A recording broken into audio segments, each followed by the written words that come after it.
without you having to run around. VOP is where you are. That's voice of the people. If you're not listening to this, you're not one of us, and you deserve to be killed. Scrap chat. Don't be killed, but watch it, or I'll find you, and I want you. And you are locked on VOP TV. Don't go nowhere. This is where the juice is. This is where all you need for entertainment, politics, movies, and whatnot. And keep watching VOP TV. So keep it locked, because I'm locked already, man, and it's money back guarantee. So you're gonna have a good time, because I do. And please keep watching VOP TV.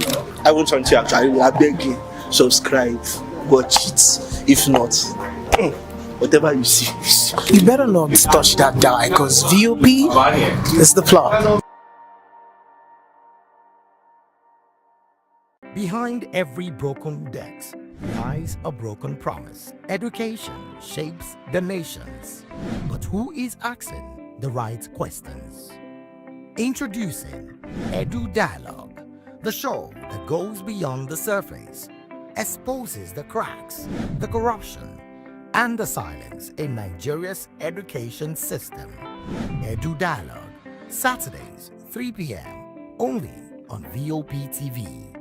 We break the biggest stories, from missing funds to policy failures. We ask the tough questions and demand real answers. Edu Dialogue, this Saturday, 3 p.m. on Voice of the People Television. Africa is on the move, a continent of rising voices, untold stories, and powerful transformations. From the streets of Lagos to the heart of Nairobi, from the mines of Congo to the tech labs of Cape Town, the African story is being written every day. Bold, dynamic, unstoppable. This is African News on Voice of the People Television. We don't just bring you the news. We analyze and bring you Africa's heartbeat, the politics that shapes our nations, the economies that drives our future, the cultures that defines who we are, the voice that must be heard. Africa News, Africa's voice, Africa's future. Where Africa speaks, the world listens.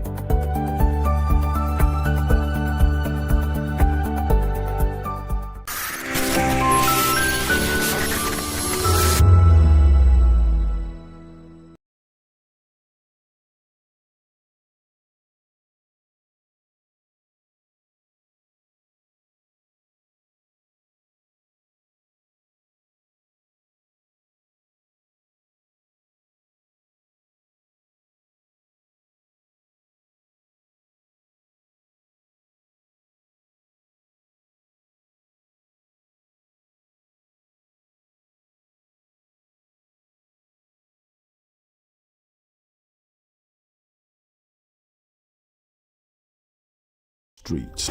We go to bed empty hunger. To the blaring horns of a hustling city, the loudest voices of the common man got a medium to be heard. This particular administration, they were coming unprepared. It's not a bad thing to renovate the president's lodge. Through top-notch programming, unbiased reportage of news, sports, business, entertainment, and cultural documentaries, Voice of the People 90.3 FM became a symbol for 21st century media. And now, a new baby is born. Voice of the People Television, VOP TV, youthful, full of vigor and penchant for excellence in the continent's media space, exposing the wrongs, applauding the rights, dissecting the news without fear or favor, through factual and accurate stories and contents. Corruption kills three things that makes a society. Representing the interests of the people and giving them a voice. Voice of the People TV is here to stay towards building a fair society. VOP TV, Voice of the People Television, truly a voice for the people.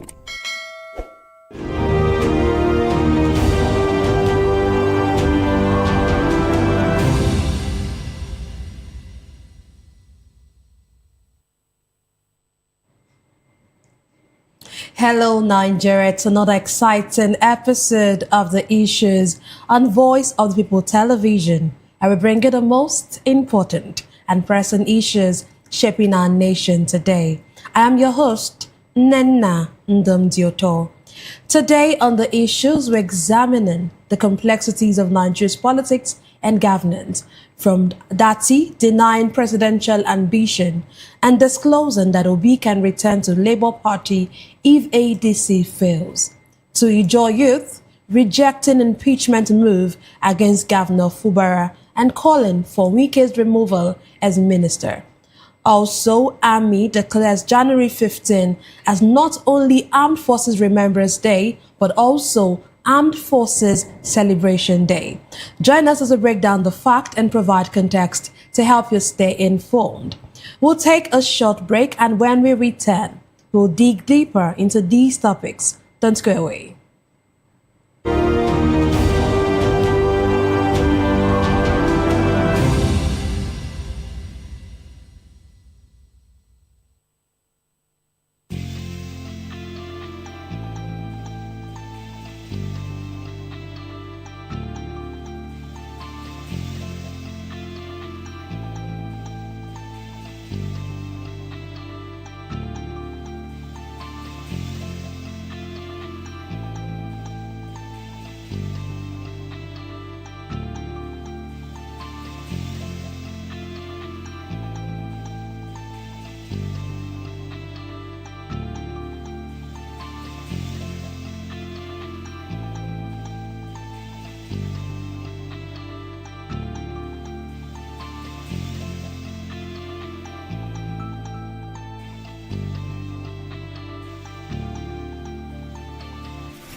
Glad to have you back. Let's dive straight into today's discussion.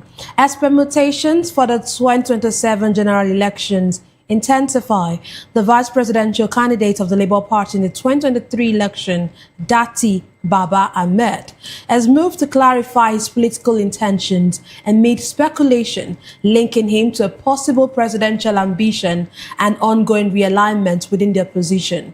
Speaking on a televised interview, Datti Baba-Ahmed dismissed reports suggesting that he has declared interest in contesting the 2027 presidential election, insisting that no such declaration has been made.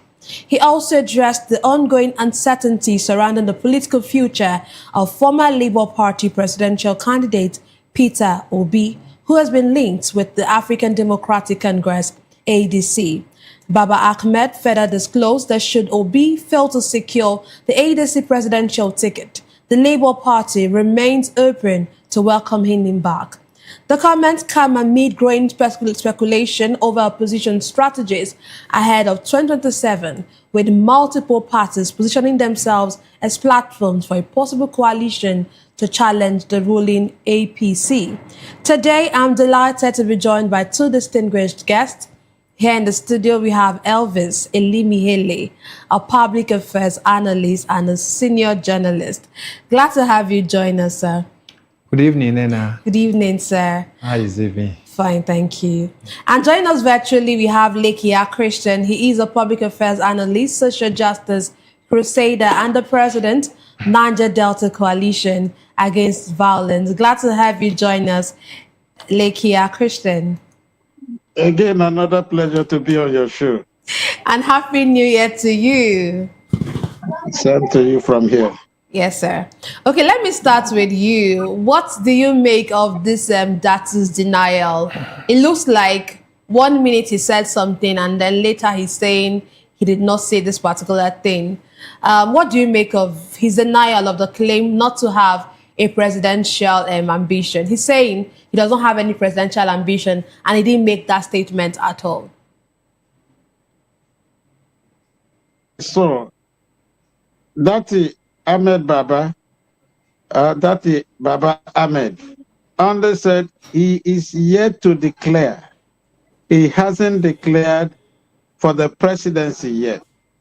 So if he had declared, that would know. He also clarified issue that is waiting for the party to rail out his program and all of that. So I think we must understand presidency within the context of his joint ticket. He has been part of it before in 2023, where he ran alongside with Peter Obi as a running mate vice presidential candidate. The presidency is a twin ticket, one for the president and the vice. They run together. And so it's an institution, and I don't see him not having interest. But he has not declared yet. I think it's too early. Except he had appointed somebody to speak for him. The person should equally come out to say, he appointed me as a spokesman. This is the position. But for now, let's respect this position until the stage will be clear. It's too early for people to begin to mix up issues. If anybody who is interested in vice presidency is already interested in the presidency by deduction. So let's understand and appreciate the angle from where he's coming, so that people will not think he's becoming too ambitious. Okay, before I come back to you, let me come to our guest in the studio. You know, one of the things that he said while he was during this particular statement, he mentioned that Peter Obi has not actually, that he did not leave the Labour Party, that he joined the ADC as a coalition, and that's kind of confusing.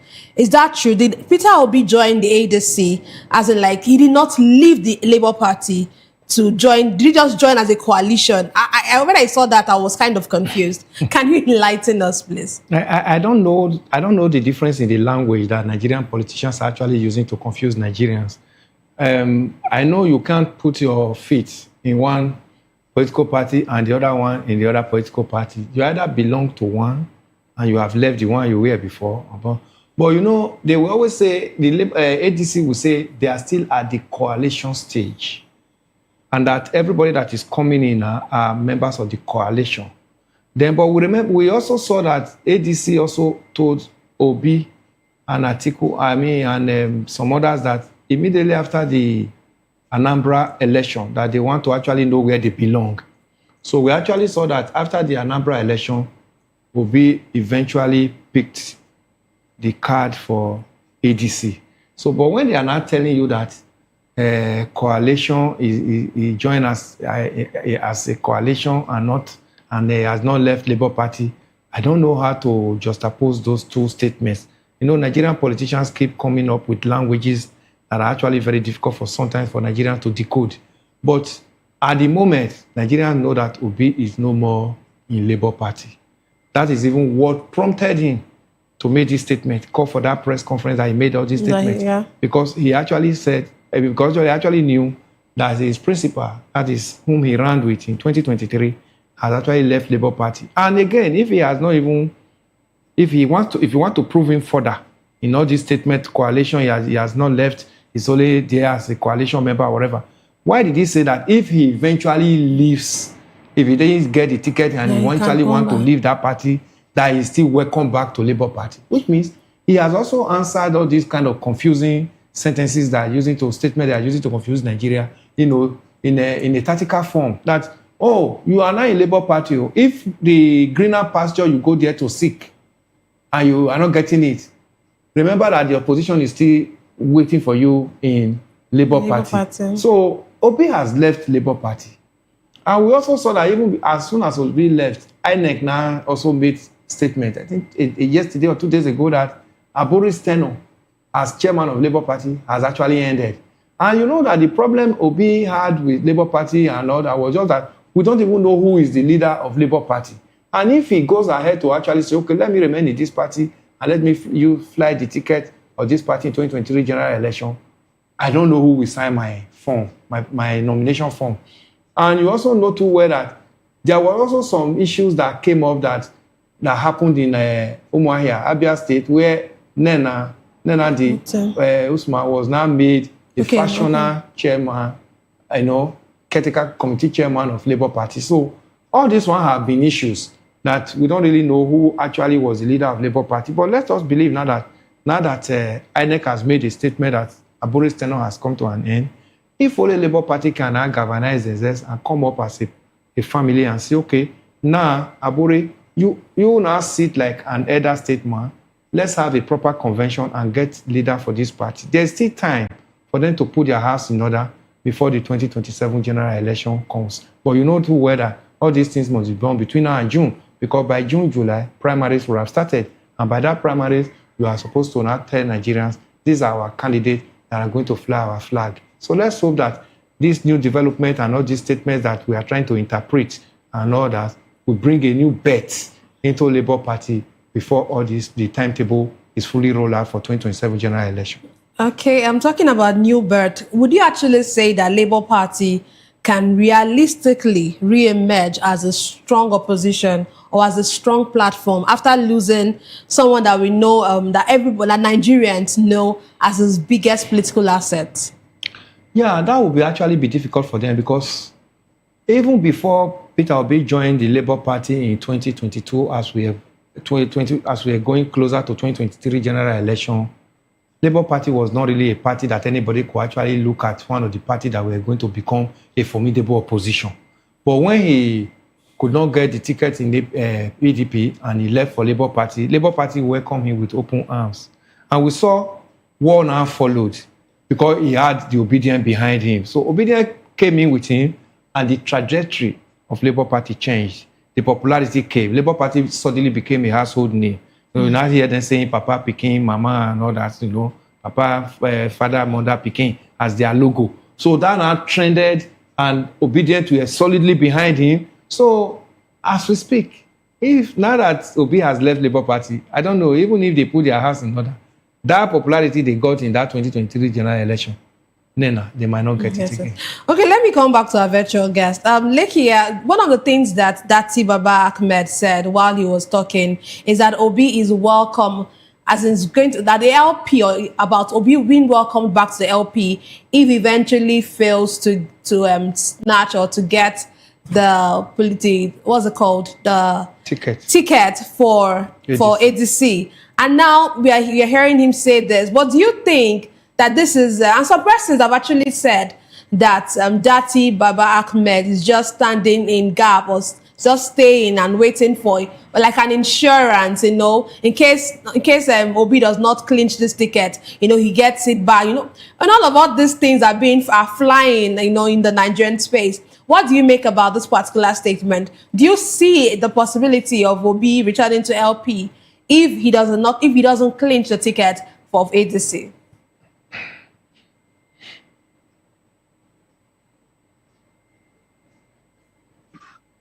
In politics, what counts at the party level is ideology. For a political party without an ideology, or whose attraction is not ideology-based, I wonder what kind of thing that will make people to begin to hold on to that party. Peter Obi had made a statement in 2023. Everybody saw how the Obedient movement rallied around his ambition, and it was something serious, and they took him serious.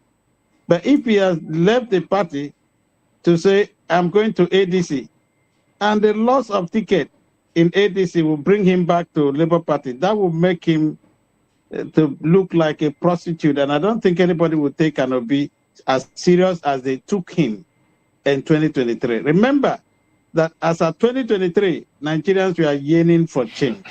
They actually wanted a shift, you know, but nobody knew Obi politically. He was only seen as a businessman, even when he had the opportunity of governing his home state. Nobody took him as serious as they took him, because it was a business beyond his home state. The Obedient movement was nationwide.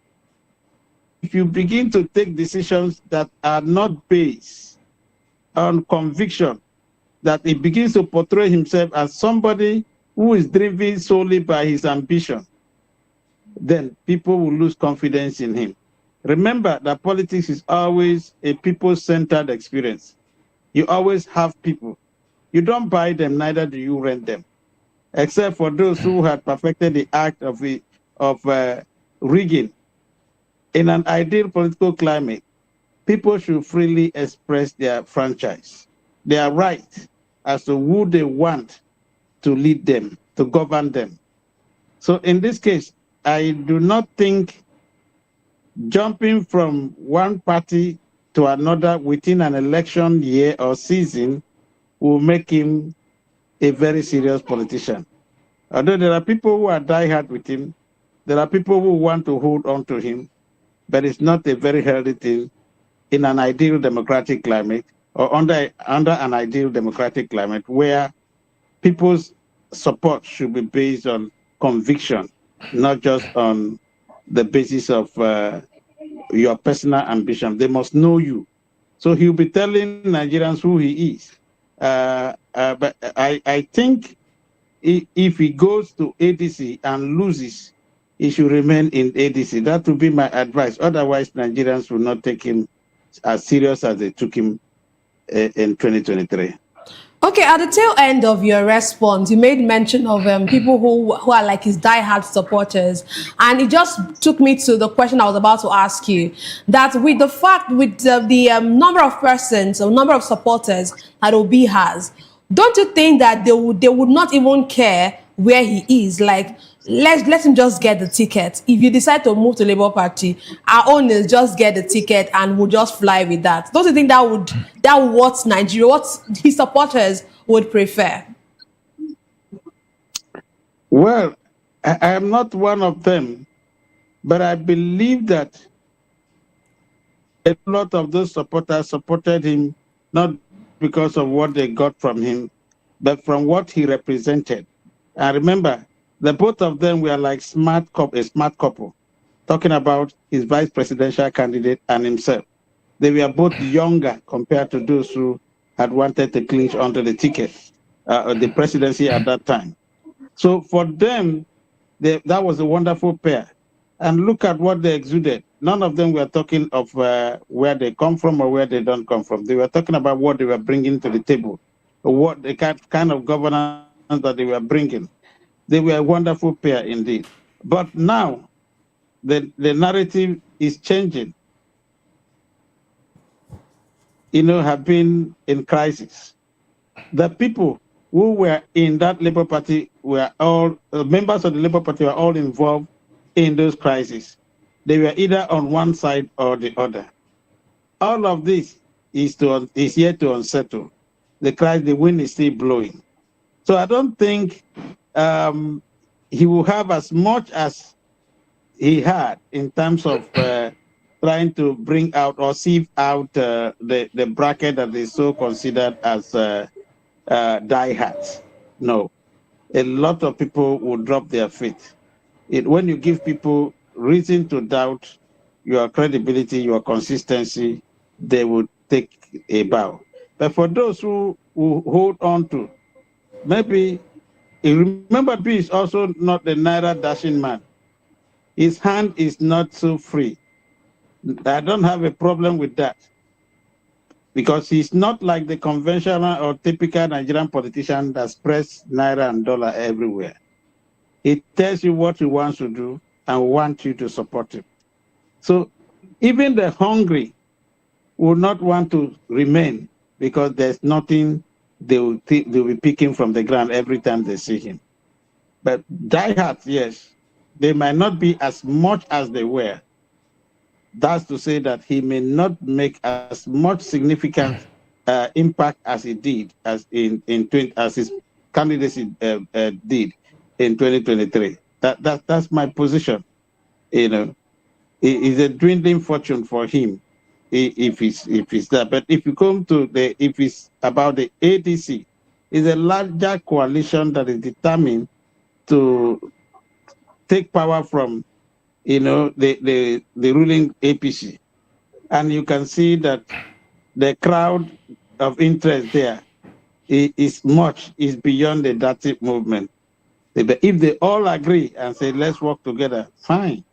They might spring up surprises, whether Obi is going to be candidate or not of that party. But I just wish they put their house in order. I also pray he gets ticket because he's one man that has given hope to Nigerians. You see the way the youths are behind him, and this youth truly want change. And I pray that he should not return back to the Labour Party that he has left on account of this the pursuit of his ambition. It will spell good for him. People are critical thinkers are involved. A lot of people are watching, but we just hope that he will stay consistent. If the reason is moving is because of the unsettled climate and under which the Labour Party is now, it's understandable. That's my position. Okay. But I think definitely he will have some diehard, but they may not be as much as they were, because the roof is cracking. The walls are cracking now in terms of the composition, membership, and population strength of the Labour Party for today. Okay. Let me come back to the studios. Let's look at it this way. What do you think are the chances for Peter Obi really in ADC? Because we have political gladiators. We have Atiku. Who has the money, who has, he has the money. That's the most important thing. He has the money. And then we have people like Rotimi Amechi, who is also not willing to step down at any point. Then we have, of course, Peter Obi, and we don't know any other person that would want to. Some persons are saying Kwankwaso and all of that, but we're not sure if Kwankwaso would join the coalition or would join ADC as a party. So, but do you really see Peter Obi emerging as the presidential candidate for ADC, and also putting into or bringing into play what he has said, that he will not accept a vice presidential offer? And then even his supporters have also said they don't want this man take vice presidential, if it is the presidential ticket or nothing. Do you think that would actually happen? No, it is. It's so surprising because before Obi defected or he left Labour, I don't want to use that word defect because they will tell you he has no coalition. Before he became a full coalition member of ADC. We had this discussion on the 31st of December when that event took place in Enugu. Yes. So I was of the opinion, in our sister station, I was also in the studio that day. I said, I don't know the arrangement he has with ADC. And if there is no arrangement and that Obi is going into ADC to get the ticket of presidential as the presidential candidate for ADC, if Atiku Abubakar is contesting, it will be difficult for him. I said it that day because Atiku Abubakar has the fat pockets. We have seen him. In 2019, he got the PDP ticket. In 2023, he got it as well. It is not because he was the most popular candidate among PDP candidates, but it was because he has a larger pocket and he could swing delegates. After he got it in 2023, that was why Obi left. And you see what happened to PDP thereafter to where we are today. So if that same man, former Vice President Atiku Abubakar, is actually interested in contesting for the president of this nation through ADC, it will be difficult for Peter Obi. But as we were discussing it that day in the studio, some people were like, Obi is not a kid. There must have been an agreement before he left the Labour Party fully and said he was now, pitching tent with ADC. I said, well, if there is that agreement and it is actually marshaled and obeyed till the end of election primaries and all that, that would be good. That's what Nigerians want to see. But if that agreement fails somewhere, it will be an issue for Obi to actually get that ticket. Because Obi has said he doesn't want to be vice president. He said he has been visiting presidents of the world leaders. He's not visiting them because he wants to come and be vice president. He's visiting them because he also can be president of a nation. That's quite correct. His supporters have also said it's either presidential candidate or president, no other one. They are not going to be part of it. That's good. But immediately after that, this last week, we started seeing some, changes and statements that were coming. We saw that one of the spokespersons for Atiku Abubakar said Atiku Abubakar has never said he was stepping down for anybody, that he was going to contest. Became a major news headline this week. He was going to contest. Okay. We also saw Dele Momodu also made statements along that same line, even accusing, Pat Utomi said no. Obi has to be Obi. If it's not Obi, he will even withdraw his support. Dele Momodu now countered that and say Pat Utomi was talking like a non-democrat. Because everybody knows how close Dele Momodu is to Atiku Abubakar. So if all this is aides are now speaking, it means there is still something, handwriting on the wall that we have not been able to decode and we have not been able to read. And if that handwriting actually goes the way his aides are speaking, that means he's going to have that primaries with Obi. I don't know how that magic will be done, that he will not get it. And if he gets it, you know what that will mean to Obi and Obedient. Obedient are saying wherever he goes, they will go with him, which means at this moment they are with him. But they are waiting at the brink to actually see what will happen to their principal. That's where the question you asked my colleague, whether going back after he loses, if eventually it didn't favor him to get the ticket in the ADC, whether it is honorable. For me, it's not honorable. Do you understand? Because Nigeria politicians are nomadic in nature. They are nomads. They move. As soon as the herdsman sees that, oh, there is no more grasses in where I'm grazing my cattle, it's not green any longer, he moves forward to see if we get greener grasses for his cattle. That will always be Nigerian politicians. They are very nomadic in nature. They try to move towards where it will be favorable to them. And Obi has been one of those that condemns such, always looking for where it will favor them. So if he's now moving into ADC, from ADC back to Labour, when he has already left Labour for ADC, Nigerians will not take him too serious. That's where I'm really looking at. I don't know how the arrangement they have before he came in. We don't know that arrangement. We don't know that agreement. And we don't know whether all these persons that are speaking, Alhaji Atiku Abubakar will defy whatever they are saying and say, no, let me act as that statement. And let's see these 4 years, if we can actually push out this ruling political party and get into Aso Rock, whether we can actually lay structures down for Nigerians to see that good leadership is possible in this nation. We just want leaders that will be able to tell Nigerians that, oh, we've been in the dark, which we have always known, and we'll be shouting that our problem is leadership. But we want that leader that will hold us by our hands and lead us through that very promised land that we have always been yearning for. We have everything here in this nation, but we have never had anybody, that good leader that will help us to harness it so that Nigerians could actually be like countries of the world who also have oil that are enjoying it. Saudi Arabia is enjoying their oil quite well. UAE is enjoying their oil quite well. Qatar, and all others. So even before Libya, became was scattered by the Western ally, US, Libyans were enjoying their oil so well.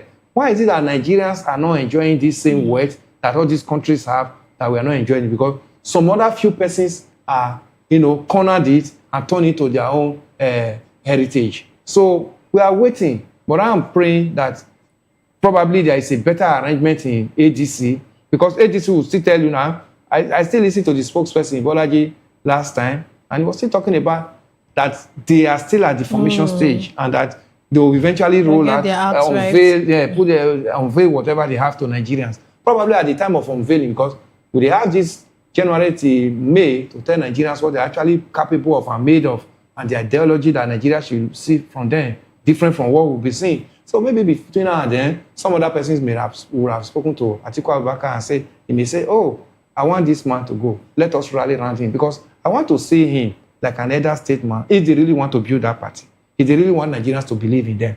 Let it be different from what we'll be seeing. Because what we used to have in this APC was, it is my time in Milokon, so I'm coming in.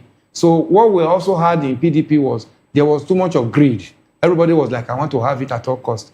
That 2015, they lost that election. Probably if that ticket also went to the north, it was not given to Jonathan, probably the PDP would have still remained in power. But when they gave it to Jonathan, the gap got Divided widened and they lost that election. So all that greed we have seen at the top, and it must be me. If ADC will be able to manage that and shun that, then Nigeria will not have that belief. You will see that even if they win 2027 after that, 2031 will be very easy for them, because Nigeria will not have their belief and say, oh, these people are not the usual leaders we've seen in Nigeria who wants to remain there and pinch their tent like a priest in a shrine. So that's what we are looking at. But let us see whether such will play out. I want to see an Atiku Abubakar put His Excellency Peter Obi's hand to campaign in the north and in the south and say this is the candidate. But we don't know yet. They are speaking around him, and we don't know whether he will buy into all we are hearing. I will not step down. I've not said I will not contest. If that one plays out, it means it's not different from what we'll be seeing. Okay, well, let's move on to our next conversation for tonight. We'll move on to Rivers State, where tensions remain high following the moves by the State House of Assembly to commence impeachment proceedings against Governor Fubara.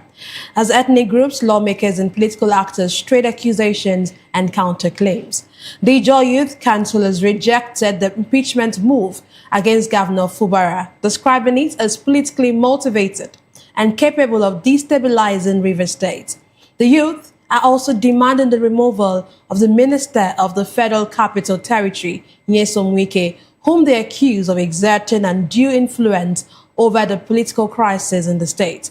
Meanwhile, the Rivers State House of Assembly has dismissed claims that the ongoing impeachment process against Governor Fubara is influenced by the Minister of the Federal Capital Territory, Nyesom Wike.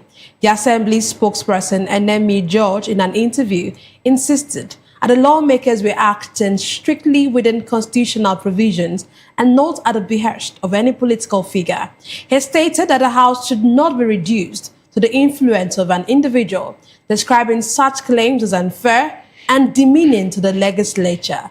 Despite these assurances, public perception continues to link the crisis to Rivers' long-standing political rivalry and past struggle between former allies. Let me come to you first, Likia. It is your state. You stay in Port Harcourt. Let's have your take on what's been happening, this impeachment process. We thought that Rivers State had gone past whatever it says, or this political, as in this impeachment thing, because we know it came up before the state of emergency. And now again, we are seeing this where he's head. What do you make of all that is happening in your state, in Rivers State? It is actually, to me, a very disheartening development.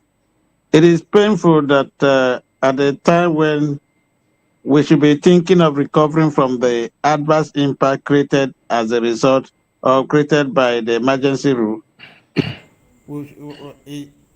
instead of addressing them, we are still talking about the same problem of impeachment. Be that as it may, impeachment is purely a constitutional matter. It's nothing that should be traced to one person. Although we saw the role that the former governor and current minister of the FCT played the last time. After the reconciliation, we saw how the parties came together to work. But at this time, we expect that all the parties will close rank and work together in the interest of the state. But right now, we are not seeing that. Those who are actually suffering and missing out on the dividends of democracy are Rivers people. And it's not a healthy development for us. Not celebrating at all. It's so painful. And these are the same people that expect that Rivers people should be voting for them in the coming polls. So for me, I see the governor as someone who once had very massive support in terms of the state. He had support from the people. You know, the FCT equally have support from very experienced politicians. And all of that was to help, strengthening the bond. But now the pack of cards have crashed again. And is a painful situation for for Rivers people. So okay, go ahead. But hello. You can go ahead. So what I think is happening is a situation where the Ijaw Youth Congress, because the current governor is being seen as an Ijaw man from Opobo, and they are saying we don't want this, we are not in support of this. That's personal wishes that they have expressed. Remember, after the reconciliation, Governor Fubara made one statement, and he said, "I didn't ask anybody to fight for me." Maybe that was part of the political strategy, but what are the real issues now? I am waiting. Apart from the issue of breach or whatever, can't there should be due process. The law says for you to commence an impeachment process, you give the governor a 14 days notice. If you look at the letter that was sent to the governor, what you see is a 7-day notice. All those issues are constitutional matters. As it stands, I also learned that the governor was being addressed as madam in that letter. Whether it was a matter of switch for one that was meant for the deputy governor or not. These are things that could be challenged in court, because if you must commence this process, it must be thorough. I see it as purely a constitutional matter. The only thing is, are the courts, our courts, ready, to do the needful? Are they ready to breeze up to the challenge of this moment by ensuring that they do clear interpretation of the Constitution on this very critical matter? So that is the problem. This is a great setback for Rivers people. In spite of how well endowed we are just crawling behind other states. And it is a pathetic situation that is being brought upon the state by the political leaders. This is a painful experience for me as an individual. And I don't pray to see this kind of thing happen again. But all the same, I wish that they could look out for how to reconcile and do the needful by ensuring that governance continues. Because even there is no way he will nominate commissioners, and this assembly will screen them. There is no way the appropriation bill will be received by the lawmakers and pass for him to effectively govern. And I'm surprised. This is a governor that just defected to the APC. And the same assembly had equally defected to the APC. So can the APC leadership call these parties together? Before, it was PDP, APC, and all of that crisscrossing here and there. The politics in Rivers State is turning into something else. But we're just watching. We hope that the decency will come into political practice and experience after now. But as it is not very healthy. It's not a healthy situation to talk about. Although I'm not one of those who give up, when it comes to the need for people to experience true democratic practice. And that's why the electorate now must be more careful, must be more conscious of what they want. That's why we're craving for a system that will ensure that the votes of Nigerian counts. And we pray that INEC under the new leadership will do the needful and help the people express their franchise in a manner that the outcome of the coming electoral process will be people's vote determined.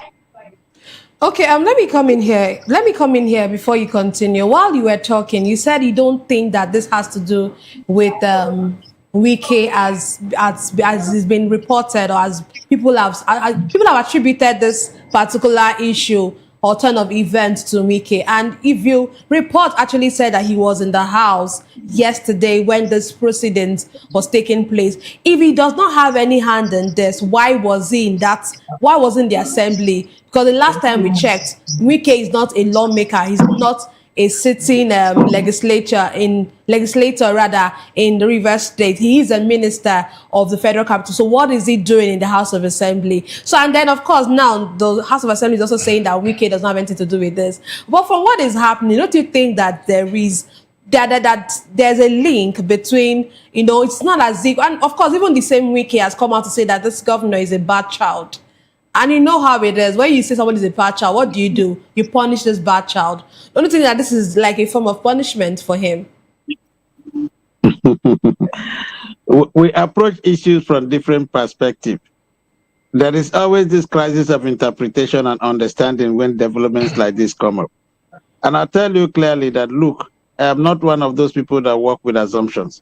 If a man will come out without being bold enough to tell you that his name is John, and he denies that his name is not John, whereas we all know that he is John, it will be wrong for me to call him John. Because if I call him John when he says he's not John, there will be an identity crisis. And I wouldn't want to promote identity crisis where there are real issues begging for attention on the table. Wike had been governor. Wike speaks freely. If the lawmakers are saying he's not Wike, and Wike has not come to say he is driving this process, we know he has been going around different parts on a thank you visit for whatever reason. But I tell you that I wouldn't want to work with assumptions. Okay. Because the people who are in that house, members of the House of Assembly, are all mature. They are representatives of the people. What I will quarrel with is that they will come out to say this is what our principal, the political leader of River State, has said. Yes, on Wike, and that we are going to do that which he says. Okay. Against the wishes of their constituents that they represent in the House of Assembly. Now, that's why I'm saying that this matter is just unfolding. Okay. There are hitches and breaches. There are all issues. I talked about the 14 days notice that ought to have been constitutionally, and now there is a 7-day. Ordinarily, the governor can go to court to challenge that. Look, let the court interpret this 7 days notice being given to me, and why should I be addressed as madam? Okay. All of that are issues begging for attention.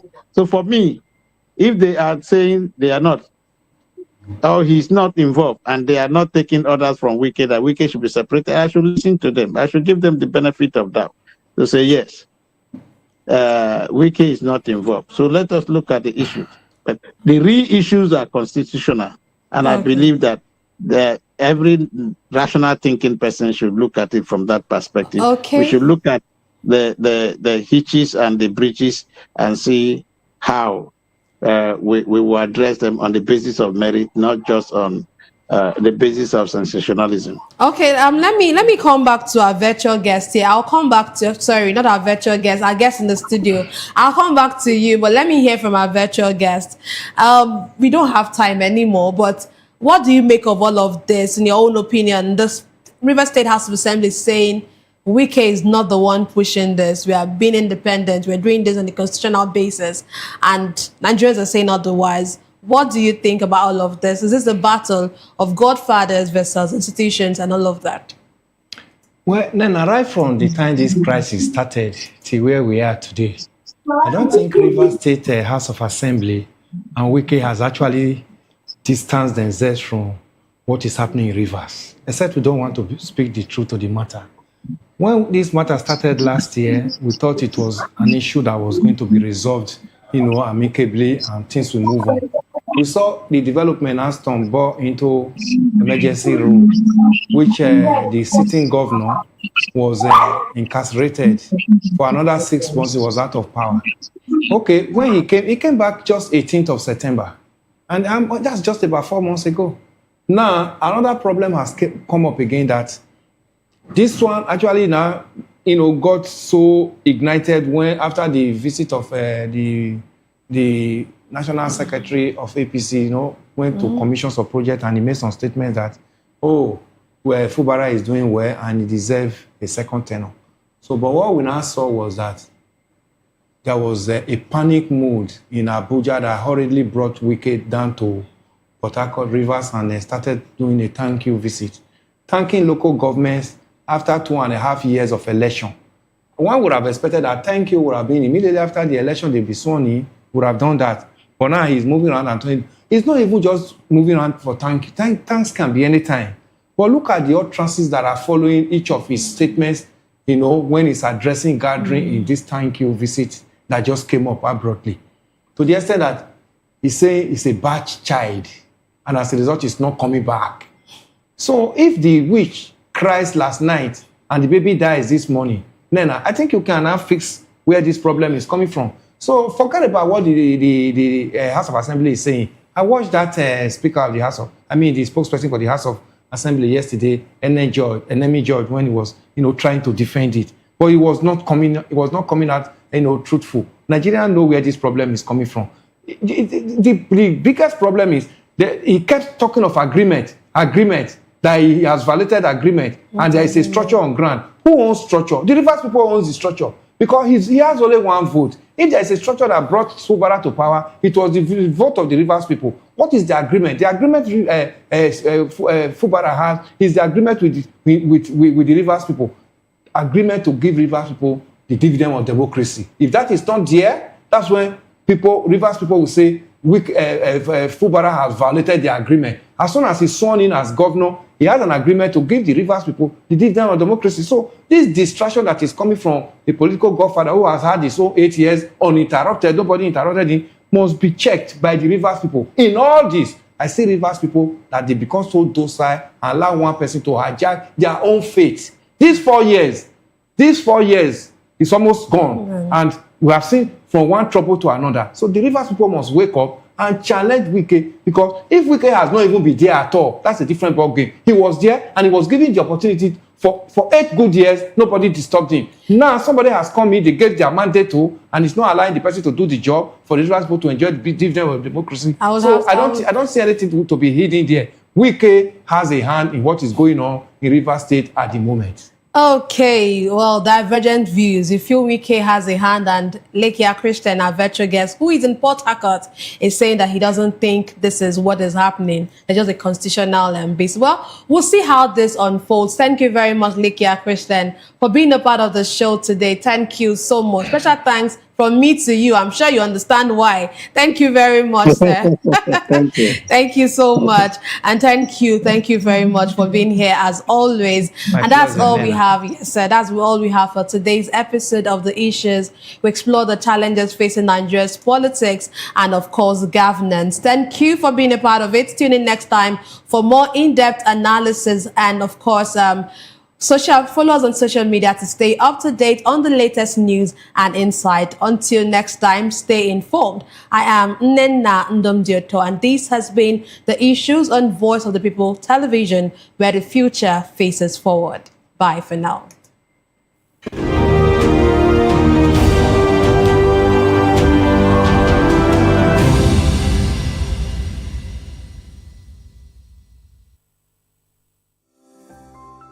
VOP TV.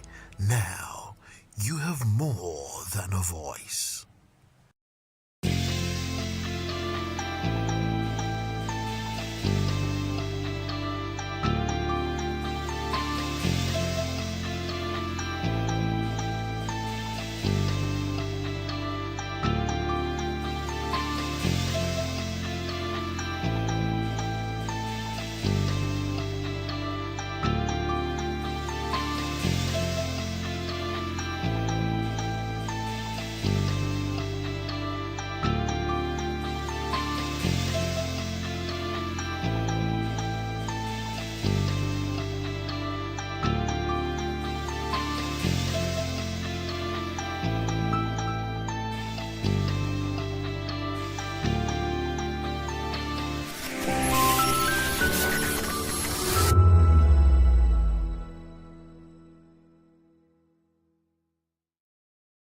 voice of the people. You can hear me now. My name is Patrick Doyle, and I wish that you continue to echo the